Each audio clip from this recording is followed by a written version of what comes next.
Good morning, Thailand. My name is Alex, and I have some news updates from around the land of smiles for you today, this Thursday, February 20th. But before we begin, please be sure to subscribe to the Thaiger to stay up to date on all things Thailand. Now, today, we'll be talking about uncertainty surrounding retiree bank accounts in Thailand, a border dispute involving the militaries of both Cambodia and Thailand, and a little later calls from Malaysia's leadership for a unified Muslim response to the crisis in Gaza.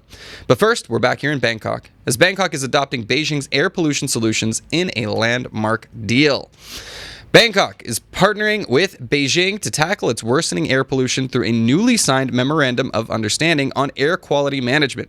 Beijing's pollution control strategies, including strict emissions regulations, industrial restructuring, and large-scale environmental initiatives, have led to a 65% drop in PM 2.5 levels since 2013.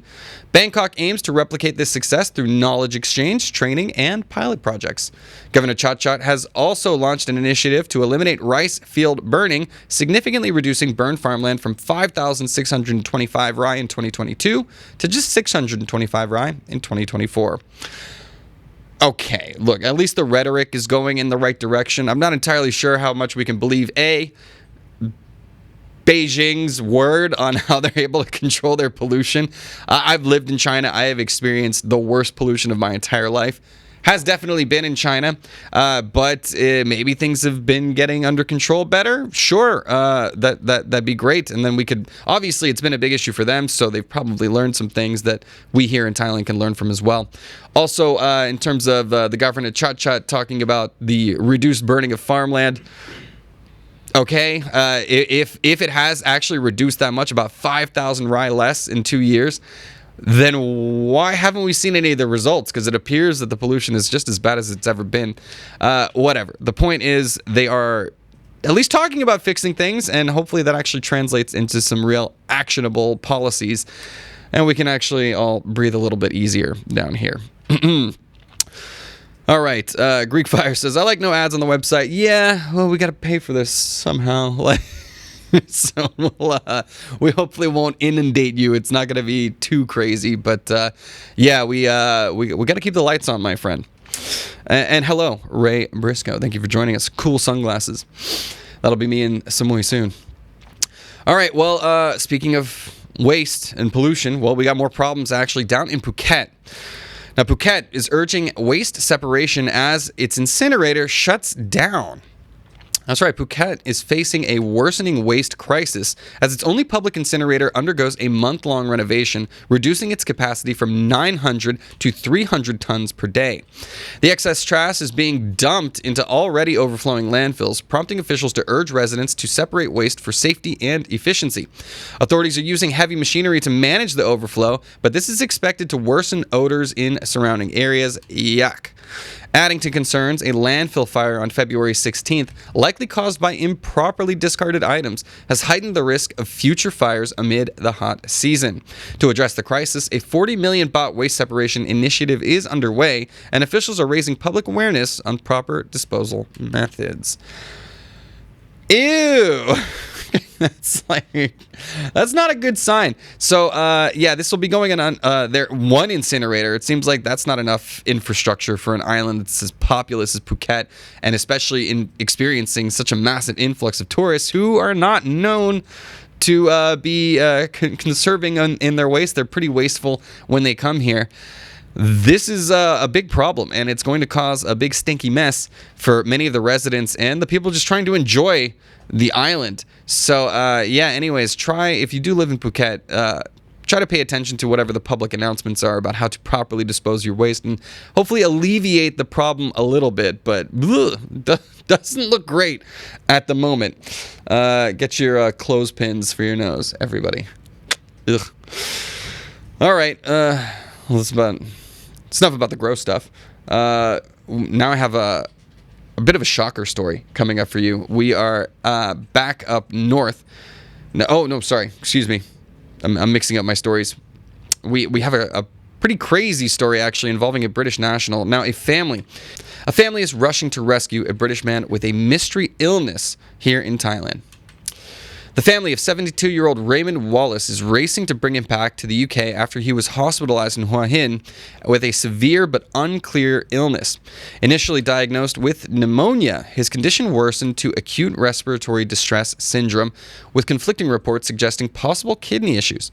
With his travel insurance expired, hospital costs have soared to £3,000, or about 127,000 Thai baht per day, prompting his family to launch a GoFundMe campaign. His daughter, Carrie, and her brother are flying to Thailand to gain clarity on his condition, as doctors warn he may need a transfer to a Bangkok hospital.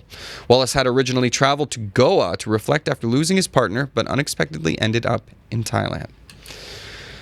Well, this is unfortunate news, and it's really scary. This is one of the reasons why it's very important to get the proper medical care, because right now it seems like the diagnosis is still not coming through.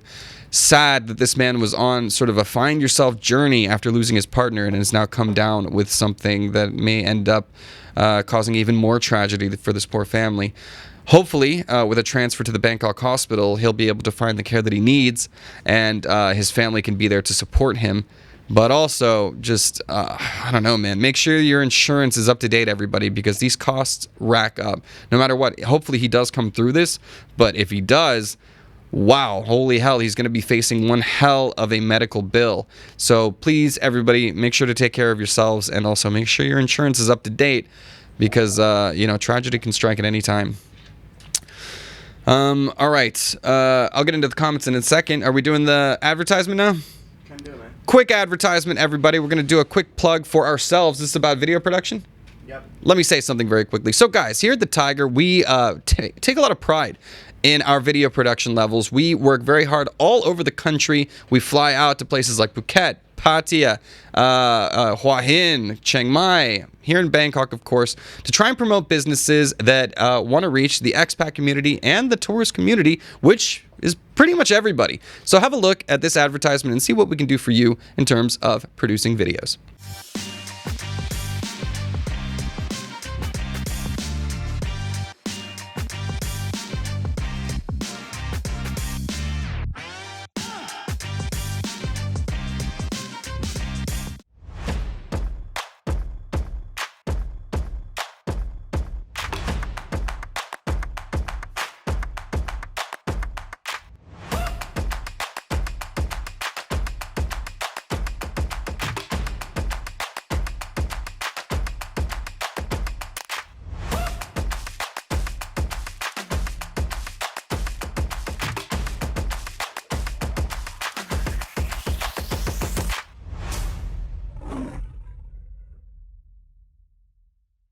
All right. Anyways, let's move on to our next story, which is another crazy one for us. A Sisaket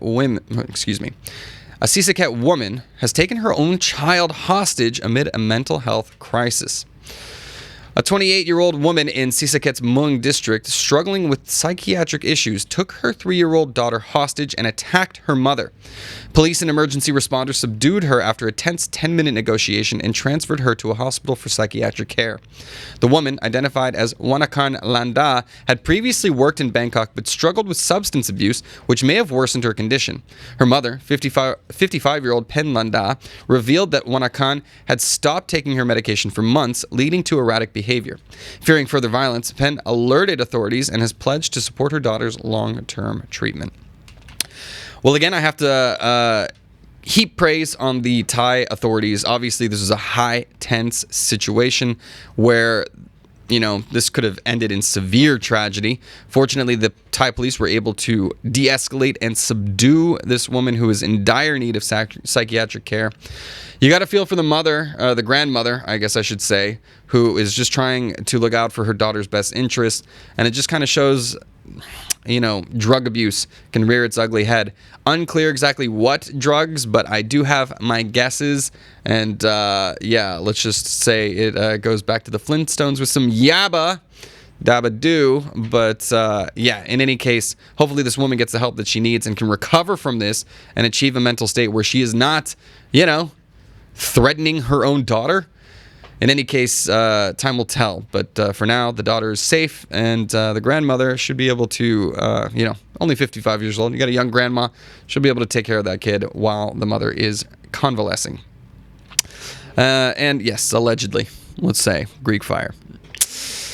All right, now, my next story may be of concern to many of our viewers here because it involves, well, banking here in Thailand, which is ever the controversial topic, and this time it's involving retirees, which I know many of you are watching. The future is uncertain for retiree bank accounts in Thailand. Now, opening a bank account in Thailand has become more difficult for expats due to new government regulations aimed at preventing scams and cryptocurrency-related fraud. Starting April 2025, biometric authentication and device-linked accounts will be mandatory, potentially aiding short-term tourists with valid financial reasons, but complicating matters for retirees. Alternative options exist, including embassy income verification, elite and long-term resident visas, and the Destination Thailand visa, which allows proof of funds through multiple channels. Some expats may also register with the Thai Revenue Department to obtain tax receipts as banking documentation. While the current retiree visa system remains unchanged, increased scrutiny suggests future restrictions may emerge. So everybody, make sure that your accounts are in order, because it appears that there's some regulations that are coming up in just about 2 months, maybe even less, in April that might make banking a little more difficult. So when they're talking about biometrics, that means that you're going to need, like, your face scan or something like that when you access your online mobile banking. Look, these are things that a lot of modern banking just implements for further security measures. I think if you are a modern man or woman, that this shouldn't be too big of an issue of a jump. Also raises the question about exactly how much fraud is going on here that these new systems need to be implemented, particularly with cryptocurrency, which, of course, has long-standing ties to plenty of illicit activities. But, anyways, just get your ducks in a row, because there are some changes coming up. Anyways, moving on. Moving on to our next story. We got a tale of intrigue and broken hearts, betrayal. An ex-Thai actress is accusing her British husband of fraud and infidelity. Former Thai actress Lada Kantipok has accused her British husband, Ian, of deceiving her out of 8,000 British pounds, or about 320,000 baht, and being unfaithful. The couple met on a dating app in 2019 and married in 2020, but Ian, a cruise ship musician, rarely visited sailors, always moving port to port. Financial troubles arose in 2022 when Ian borrowed money citing delayed wages. Suspicion mounted when he failed to visit for 2 years, and another woman claimed to be his wife. This man's getting around. Now Lada demands a divorce and repayment of her savings. Struggling financially, she runs a laundry and sells drinks while seeking legal help. Poor woman. Look, I'll say that these are all allegations. It's a he said, she said, but I doubt she'd be coming out this full-throated to the media about this story if there wasn't some credence to this as well. I'd get suspicious too. Hey, husband, it's been 2 years. Like, I know you're on a cruise ship, but at the same time, does it never stop by Thailand, one of the world's top travel destinations? And also, who's this other woman claiming to be your wife? Here's my marriage certificate. Where's the other one? So, this seems like some very sketchy behavior on the part of this British fellow. Hopefully this woman is able to get her justice, but also maybe this guy is just in the wind. I imagine he might be a little more difficult to track down than most perpetrators of such acts.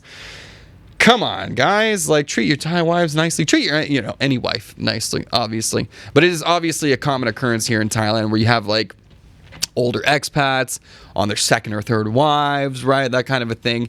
And a big part of that comes with the I hate to say transactional, but there are some financial expectations. But in this case, she lent him a bunch of money. It's kind of going the other way. So poor girl. Hopefully she gets some, I don't know, justice, if you can call it that. But yes, anyways, guys, that'll do it for our Thaiger section of the news. And before I continue, remember to like and subscribe if you haven't done that already. The stream, the channel, it helps. Also, don't forget to like and subscribe to ASEAN Now on Facebook, Instagram, Twitter, because we're now doing those stories. Now, our first stop is going to be off to Malaysia. Malaysian Prime Minister Anwar Ibrahim has urged Muslim scholars and leaders to unite against sectarian divisions and take concrete action in support of Palestine in Syria. Speaking at the Intra-Islamic Dialogue Conference in Bahrain, he condemned the exploitation of sectarianism, which weakens political cohesion and obstructs cooperation. Anwar emphasized that the Palestinian crisis stems from Muslim disunity, calling for collective diplomatic and economic support beyond verbal condemnations. He stressed the need for tangible aid in education, healthcare, and infrastructure for Palestinians. Highlighting Syria's reconciliation efforts, Anwar suggested it could serve as a model for unity. Well, I'm a little skeptical to use Syria as a model for anything, but maybe, there are brighter days ahead for that country. It could also work for Palestine. Also, I find it a little bit unbelievable that we could ever have a unified Muslim response to anything. Obviously, we're talking about billions of people divided into, you have your Sunnis, you have your Shiites that have a long-standing feud that goes back to basically the founding of Islam that has caused, wars between Iran, Iraq, conflicts all over the Middle East, not just amongst, obviously, interfaith, but within the Muslim community. So, of course, Southeast Asia, a little bit cooler heads over here calling for unity, but how far will that go?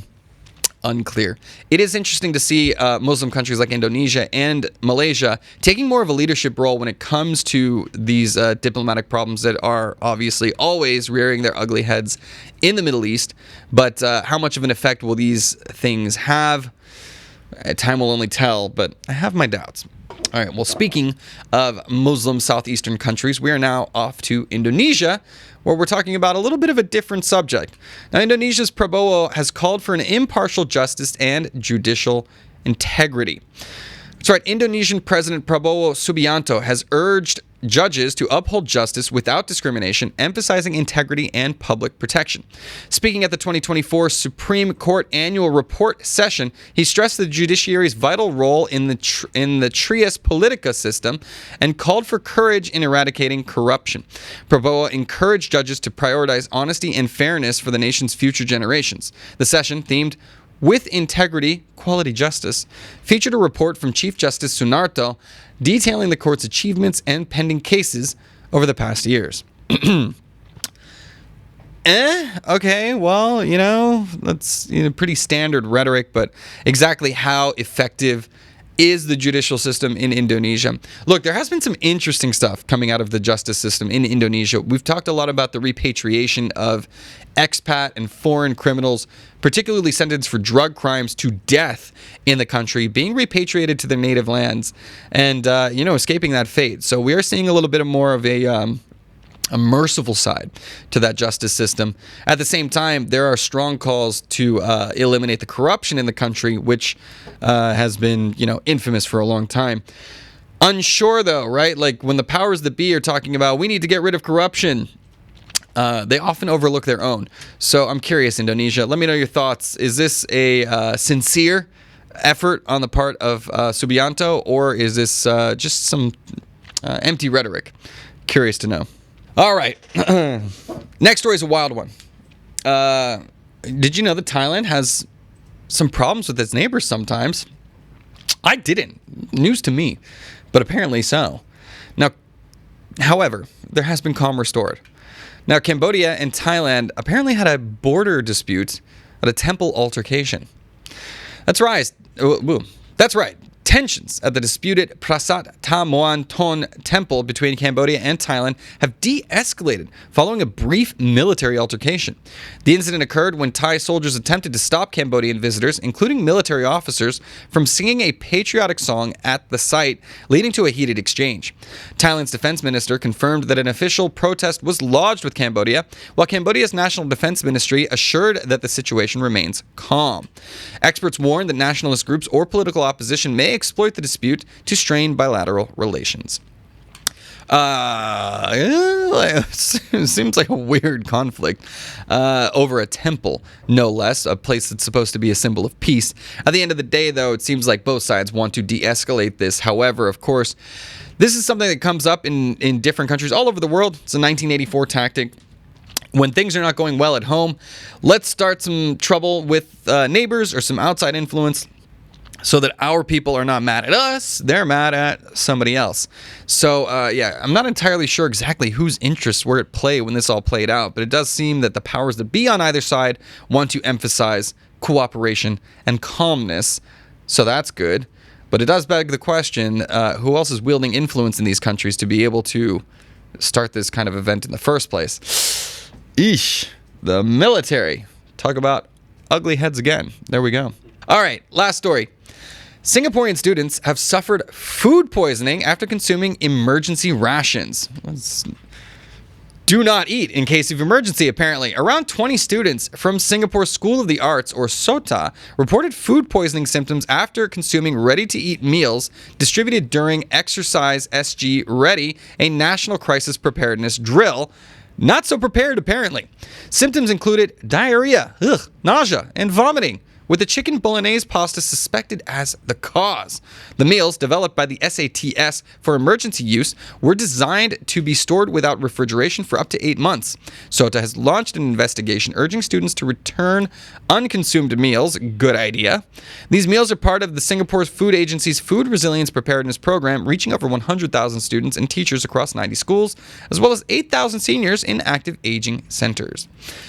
Good thing it didn't make it to the seniors. Like, that could have definitely spelled disasters. But fortunately, these kids, okay, ew, gross, vomiting, diarrhea, not great. So a little bit of food poisoning. But yeah, on a mass level, obviously you're able to track down exactly who the culprit is. Apparently this time, chicken bolognese. But yeah, not exactly what you want to hear, especially when you're testing out your emergency preparedness program. God forbid there was an actual emergency, and on top of that, you had these widespread illnesses breaking out. So hopefully they can get to the bottom of what exactly caused this, and hopefully these kids can make a swift recovery and enjoy some well-earned sick days, ye children. Jesus. All right, now that'll do it, guys. Let me close out the show, then I'll get into the comments with you and hang out for just a bit before I'm off to Samui. All right, guys, thank you for joining us for today's edition of Good Morning Thailand. Be sure to subscribe to the Thaiger to stay up to date on all things Thailand, and that's not just here on YouTube. Also, hit up Instagram, hit up TikTok, hit up Facebook, X, wherever. We have all of the platforms covered, and we have different kinds of content covered on all of those. So on Instagram, TikTok, you can see a lot more of the lifestyle stuff that we don't cover here on YouTube. Also, go to thetiger.com. We got more news story updates throughout the day. Tons more that you don't see here on video production. So if you want to stay in tune with everything that's happening in the land of smiles, that's your place to be. Also, if you enjoy joining in on the conversation like so many people do in the comments section in the live chat, you can head over to ASEANnow.com, sign up for an account, and continue the conversation with like-minded expats at Thailand's largest expat forum.